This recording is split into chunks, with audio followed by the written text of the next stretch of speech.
विद्यार्थी मित्रों, आज के हमारे इस वीडियो में हमने 12th इंग्लिश में यूनिट 5 में रीड टू एक बहुत ही सुंदर सा पोएम है, इसको हमने लिया है, जिसका टाइटल आप देख पा रहे हैं। तो इसका टाइटल है नो मैन आर फॉरेन। तो यानी कोई भी व्यक्ति ये जो है विदेशी नहीं है, यहाँ फॉरेन विदेशी नहीं है। और थोड़ा इस पोएम के बारे में समझें तो in this poem the poet wants to give the message that everyone in this world is same. या इस दुनिया में हर व्यक्ति सेम है और कहीं भी रह रहा है वो पूरे विश्व में। Here no one is an outsider, किसी को हम बाहर ही नहीं कर सकते हैं, और अ स्ट्रेंजर, या किसी को हम अजनबी नहीं कर सकते हैं कि जिसको हम जानते नहीं हों। सब हमसे फेमिलियर परिचित हैं और हम सब एक जैसे हैं। और फॉरेनर, या किसी को हम विदेशी कहते हैं कि दूसरे देश का है, परदेश का है, वो भी नहीं कर सकते हैं। उसका कवि ने रीजन भी दिया है, समझाया भी है। दे ईट, क्योंकि वह भी भोजन करते हैं, लाइव, और वह अपना जो है जीवन व्यतीत करते हैं, जीवित रहते हैं। एंड डाई, और मृत्यु पाते हैं। द सेम वे, उसी तरह से जैसे कि हम। तो यानी हमारे उनमें कोई अंतर नहीं है। और आगे दिया इसके अंदर एयर, लाइट, वाटर, इसके अलावा जिस तरह से हवा, पानी, सूर्य प्रकाश दे कंज्यूम, वह उपयोग करते हैं, आर द सेम, वो भी हमारी तरह हैं जैसे हम उपयोग करते हैं। तो यानी उसमें भी कोई अंतर नहीं है। Even if our way of living, हाँ ये हो सकता है कि हमारा रहने का या हमारी जो जीवन शैली है, लैंग्वेज, हमारी जो भाषा है, मे बी डिफरेंट, अलग हो सकती है। और बट लेकिन वी आर ऑल सेम, हम लोग फिर भी एक जैसे हैं। बिकॉज, क्योंकि God has made us equal, ईश्वर ने हमें एक जैसा बनाया है, उसने कोई भेदभाव हमारे बीच में नहीं रखा है। The people of all countries, पूरे देश, पूरे विश्व में जो लोग हैं, डू द सेम लेबर, एक जैसी मेहनत करते हैं, एक जैसा श्रम करते हैं और अपनी आजीविका को चलाते हैं। Their eyes are same as ours, उनकी भी आंखें उसी तरह हैं जैसी आंखें हमारी हैं। इन दिस पोएम, और एक समराइज किया हुआ है, संक्षिप्त में कहें तो इस पोएम के अंदर the poet wants to promote, कवि जो है वो प्रमोट करना चाह रहा है द कॉन्सेप्ट, एक ख्याल को, और वो ख्याल कौन सा है, ऑफ यूनिवर्सल ब्रदरहुड, यानी कि वैश्विक भाईचारे का एक संदेश या एक मैसेज कवि इस पोएम के माध्यम से जो है देना चाहता है। और इसे हम देखते हैं आगे इस पोएम के बारे में। तो देखिए अपना फर्स्ट स्टैंजा में रिमेंबर, कवि कहता है याद रखिए, नो मैन आर स्टैंड, कोई भी व्यक्ति अजनबी नहीं है, या कोई भी व्यक्ति यहाँ पर अनभिज्ञ नहीं है जिसे हमने जानते हो। नो कंट्रीज आर फॉरेन, कोई भी देश विदेश नहीं है, यानी सब पूरा विश्व ही जो है एक देश है, तो उसमें कोई विदेश नहीं है। उसका रीजन दे रहा है, कवि कहता है कि बेनिथ, बेनिथ का मतलब अंडर, नीचे, बेनिथ ऑल यूनिफॉर्म्स, ये जो यूनिफॉर्म पहने गए हैं, जो परिधान हम पहनते हैं, जो वस्त्र हम पहनते हैं, तो यहाँ पर आप सेना के ड्रेस से भी आपकी सिमिलरिटी कर सकते हैं आप इसको, या मनुष्य का सामान्य कह सकते हो कि जो वेश हम धारण करते हैं या जो वस्त्र धारण करते हैं, उसके नीचे अ सिंगल बॉडी ब्रीथ्स, एक जो है सामान्य शरीर ही ब्रीथ्स यानी श्वास लेता है, यानी जीवित रहता है। लाइक अवर्स, जैसे हमारा शरीर एक यूनिफॉर्म के नीचे हम श्वास ले रहे हैं, जीवित हैं, उसी तरह से वह भी एक वस्त्र के नीचे उनका भी एक शरीर है जो हमारी तरह जीवित है। The land our brothers walk upon, यहाँ पर ब्रदर्स यूज किया गया है क्योंकि यहाँ यूनिवर्सल ब्रदरहुड की बात कही गई है, तो समग्र विश्व में भाईचारे की भावना को बताया गया है। तो कह रहा है कभी कि द लैंड, वो जमीन, आवर ब्रदर्स, जहाँ हमारे भाई वॉक अपॉन चलते हैं, इज अर्थ लाइक दिस, वो पृथ्वी, भूमि उसी तरह है जैसी हमारी है। तो यानी कि जो हमारे देश से दूर हैं और वो हमारे जो भाई हैं, वो जिस तरह से जिस पृथ्वी पर चलते हैं उसी तरह की पृथ्वी हमारे यहाँ भी है, उसमें कोई भी डिफरेंट नहीं मिलेगा, यानी वो सिमिलर है। इन विच वी ऑल शैल लाई, और ये भी कहता है कभी कि इसी जमीन के अंदर जिस तरह से हम अपना पूरा जीवन बिता करके और मृत्यु को पा करके जमीन में समा जाते हैं, वही चीज उनके साथ भी है कि पूरा जीवन निकालने के बाद और जीवन का अंत इसी जमीन में या उसी पृथ्वी में हो जाता है। दे टू अवेयर, उनको भी ज्ञान है, ऑफ सन, सूर्य का जिसका हमको प्रकाश मिलता है, एंड एयर, हवा का, एंड वाटर, और पानी का।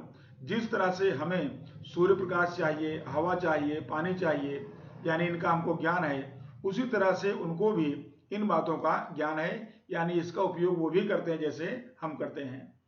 Are fed by peaceful harvest, harvest का मतलब पकाया हुआ फसल।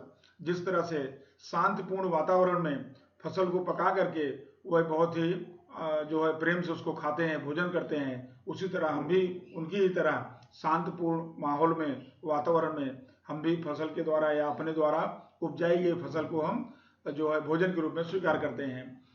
बाई वार्स लॉन्ग विंटर, यहाँ दिया है स्टेवेट, यहाँ पर दिया है कि आपको बहुत बड़ा अर्थ बताया गया है कि जबकि युद्ध के समय में, अगर युद्ध काल हो, शांति हो, तो हम शांति से खाना पीना खाएंगे, लेकिन अगर युद्ध काल हो तो युद्ध काल में लंबे समय तक, जैसे कि यहाँ एक विंटर शीत ऋतु में होने वाले जैसे भुखमरी या जिस समय खाने की कमी हो जाती है, तो उस परिस्थिति का हमको सामना करना पड़ता है। तो अगर शांति वातावरण है, पूरे विश्व में शांति है, तो सब लोग आराम से फसल उगा रहे हैं और उसको खा रहे हैं। लेकिन अगर युद्ध का माहौल है तो सब लोग खाने के लिए परेशान हैं, तो वो चाहे वो हो दूसरी पृथ्वी पर हो और चाहे हमारे यहाँ पर हो, लेकिन हम सब मिलकर के एक जैसा ही सफर करते हैं और एक जैसा ही आनंद करते हैं।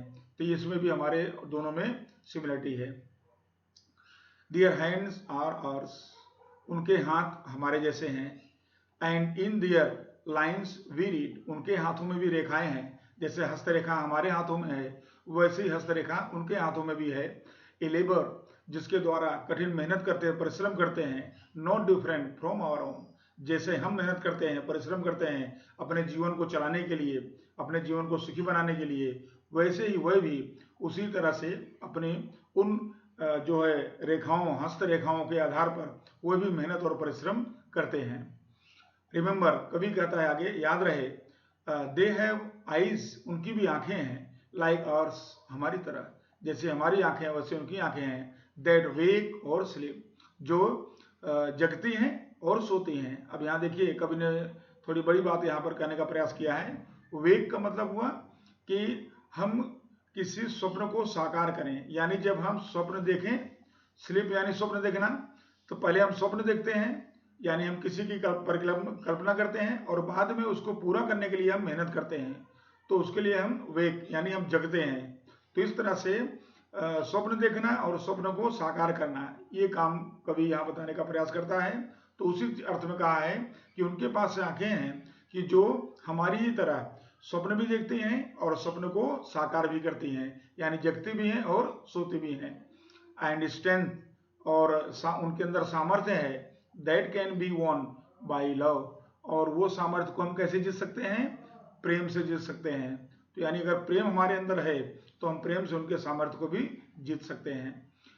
In every land is common life, आगे कभी कहता है हर पृथ्वी पर, हर जमीन, पूरी जमीन पर, विश्व के अंदर एक कॉमन सामान्य जीवन जिया जा रहा है, जैसे हम जी रहे हैं ऐसे सब लोग जी रहे हैं। दैट ऑल कैन रिकॉग्नाइज, और ये सारे जीवन को अच्छी तरह से पहचाना जा सकता है, एंड अंडरस्टैंड, और उनको समझा जा सकता है। लेट अस रिमेंबर, हमें याद रखना चाहिए, whenever we are told, कि जब हमें कहा जाता है टू हेट आवर ब्रदर्स, हमारे भाइयों से नफरत करने के लिए कहा जाता है, यानी वर्ग विग्रह कहा जाता है, इस देश से नफरत करो, उस देश से नफरत करो, और ये कौन कहेगा, तो ये जो हमको जो हमारे ऊपर हैं, यानी जो हमारे ऊपर शासन कर रहे हैं गलत लोग, तो ऐसे लोग जो होते हैं वो इस तरह की बातों को भरमा करके लोगों को, और उसके अंदर जो है अलग अलग बातों से उनको जो है मिसगाइड कर देते हैं। तो ऐसा कहा गया है कि ऐसे लोग कि जो हमको नफरत करने को कहते हैं हमारे ब्रदर्स, भाइयों से, तो आप समझिए कि इट इज आवर सेल्फ, तो हम अपने आप से ही नफरत कर रहे हैं, आपको ऐसा समझना चाहिए। दैट वी सेल डिस्पोसेस, हमको किसी का अधिकार छीनने को कहा जाता है।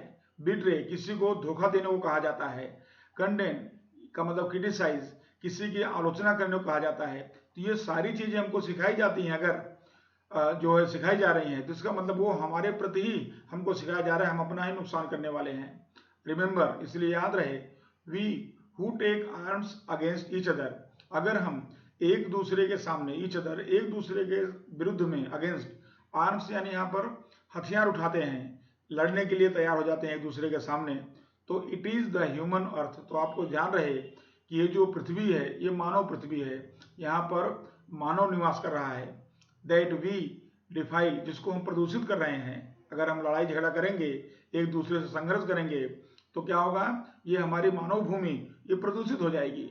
आवर हेल्थ, यहाँ पर हेल्थ यानी नर्क गृह, ऑफ फायर एंड डस्ट, यानी ये पृथ्वी हमारी नर्क के रूप में हो जाती है। कब, जब खूब सारे अग्नि ज्वाला और उसके अलावा धूल, ये सब जब प्रदूषित वातावरण हो जाएगा, युद्ध का माहौल बन जाएगा, तो ये पूरा नर्क बन जाएगा, जो अभी हमारे स्वर्ग के समान है। तो ये स्थान नर्क के रूप में हो जाता है। यहाँ पर अट्रेज का मतलब हुआ अत्याचार। द इनोसेंस, निर्दोष, of air that is everywhere our own, हमारे आसपास हर जगह पर जो हमारे पास शुद्ध हवा है, निर्दोष है, उसका कोई दोष नहीं, सबको जो है ऑक्सीजन मिल रहा है उससे। तो जब वो अशुद्ध हो जाएगा तो वो नर्क के समान हो जाएगा। और ऐसा कब होगा कि जब हम किसी के कहने पर, किसी के बहकावे में आकर के एक दूसरे से नफरत करेंगे और एक दूसरे के सामने हम हथियार उठा लेंगे। अंतिम लाइन में कवि कहता है, रिमेंबर, याद रहे, नो मैन आर फॉरेन, कोई भी व्यक्ति जो है वो विदेशी नहीं है। एंड नो कंट्रीज स्टैंड, और कोई भी देश जो है वह विदेश नहीं है।